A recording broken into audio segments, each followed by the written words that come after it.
this power of self-love and what that can do for you in your life. Okay, so I am hosting a group mentorship program right now, the Quantum Evolution Academy, and somebody reached out to me today, one of the students, and she said, hey, I'm not able to submit for the open-ended questions that we have at the end of each lesson, where I ask like, hey, what was your biggest takeaway? What did you enjoy about this lesson? Is there any additional resources that you need, or do you need me to explain anything more in depth? And I said, oh, okay, let me go in and try and fix it. And so I went in there and I was like, hey, let me go check it to see if anybody's left any new comments, because I have been regularly checking, okay? And there haven't been any. And I said, that's really odd, because, you know, maybe everybody's just really understanding the content and doesn't need any additional support. And my higher self came in and she said, hey, why don't you check and see if there is a different area where people are submitting these open-ended questions? And I was like, and I went on Google and I typed in like how to see open-ended answers in Teachable. And oh my God, there is a whole different section to view those. Okay, there's one for student comments and then there's one for open-ended questions.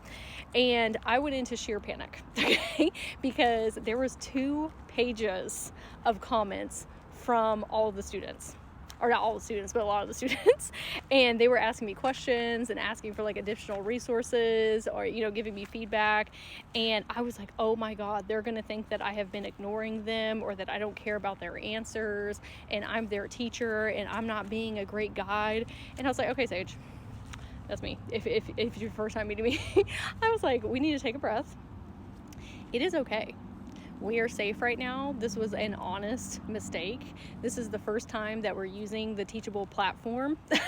So there's a lot of like kinks that are being worked out right now.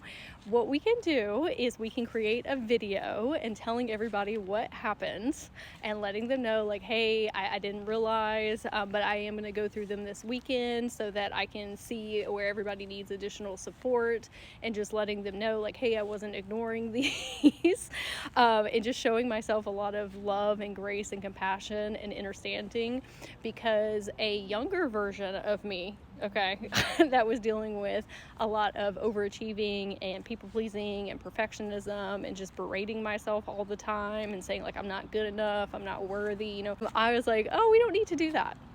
We do not need to do that. Okay, because that's not helping anybody. That's not helping me. That's not helping my beautiful students.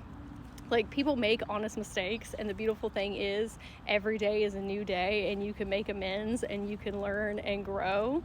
And the way that I have gotten to this place of peace where I don't go into full on panic mode and berate myself for the next couple of days and zap all of my energy is to continuously show myself love, grace, and compassion and understanding every single time one of these things happen, one of these challenges that I need to work through and grow through. And oftentimes these challenges are put on our path, like our soul plan, in order for us to learn and grow and to love ourselves on deeper levels. A beautiful way to heal our inner children and our teens or younger versions of us, like in younger adult years.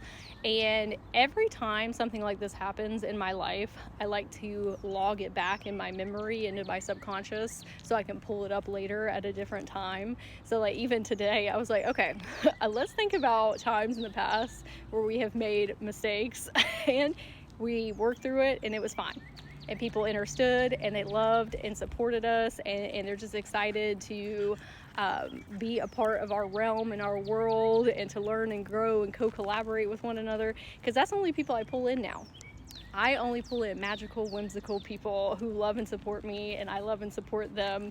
I do not have the same type of relationships in my life like I did in the past that once caused those feelings of unworthiness or abandonment or fear of rejection or judgment and all of these things.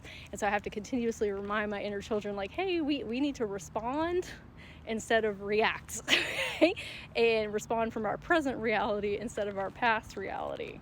And so I wanted to share this today in case it is an inspiration for you as well, because I know that it is really has been really beneficial in my life when I hear other people's stories about how they mitigate, different challenges and mistakes in their lives. And so I hope it helps you on your journey as well.